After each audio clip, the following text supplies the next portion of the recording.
نام دیتا ہوں جو ہماری فوج کے خلاف یہ جو باتیں کرتے ہیں، ان کو اس طرح باتیں نہیں کرنی چاہیے. جو ہماری فوج کے خلاف یہ جو اس طرح ہماری آرمی کی طرح باتیں کرتے ہیں، ان کو گرفتار کرنا چاہیے. ہماری پاک فوج زندہ باد. ہم یہ شدید سردی ہے، اس سردی کے موسم میں دیکھ لیں کہ ہم گھروں میں سوئے ہوتے ہیں. ہماری پاک فوج بارڈروں پہ پہرا دے رہی ہوتی ہے، ہمارے لیے ہی دیتی ہے نا. ہم اٹھ کے اپنی فوج کے خلاف اگر اس طرح باتیں کریں تو یہ غلط بات ہے. جو باتیں کرتے ہیں ان کو گرفتار کرنا چاہیے.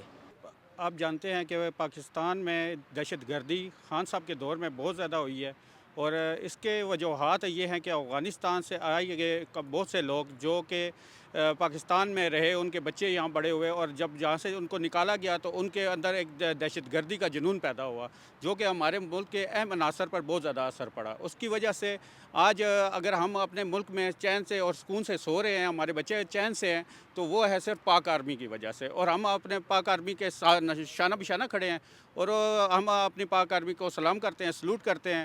اور آج ہم اپنے پاکستان زندہ باد کا نعرہ لگاتے ہیں اور سکون سے سوتے ہیں. اگر جو طالبان ہیں افغانستان، جو ہمارے بھائی ہیں، مسلمان بھائی ہیں، لیکن جو ان کے طالبان جو ہیں، جو اس وقت دہشت گردی پھیلا رہے ہیں، ملک کے اندر انتشار پیدا کر رہے ہیں، لڑائی کر رہے ہیں، کو ان کے خلاف جو ہے نا میرے خیال میں مشن چلنا چاہیے اور ان کے خلاف لڑنا چاہیے. آج ہمارے جو فوجی حضرات ہیں بارڈر کے اوپر کھڑے ہیں، لڑائی کر رہے ہیں، سوکھی بھونی روٹی کھا رہے ہیں، اور اس کے علاوہ جو ہے راتوں کو جاگ رہے ہیں. آج ہم گھروں کے اندر بیٹھے ہوئے ہیں، ٹھنڈے جو ہے نا اے سی کے اندر، گرم ہواؤں کے اندر، اور مزے کر رہے ہیں، مزے کی زندگی عیش کے ساتھ ہم گزار رہے ہیں. تو لہٰذا میں یہ پیغام دینا چاہوں گا، ہماری جو فوج ہے وہ زندہ باد ہے. اس فوج نے آج ہمارا نام روشن کیا ہوا ہے، اور اس فوج نے جو ہے پوری دنیا کے اندر ایک تہلکہ جو ہے نا وہ مچایا ہوا ہے، کہ پوری دنیا دیکھ رہی ہے کہ آج مسلمان جو پاکستان کی جو فوج ہے اس وقت ٹاپ پہ جا رہی ہے ماشاءاللہ، اور انڈیا کو انہوں نے پیسے پوچھ ڈالا اور اس کو بہت بڑی شکست دی ہے.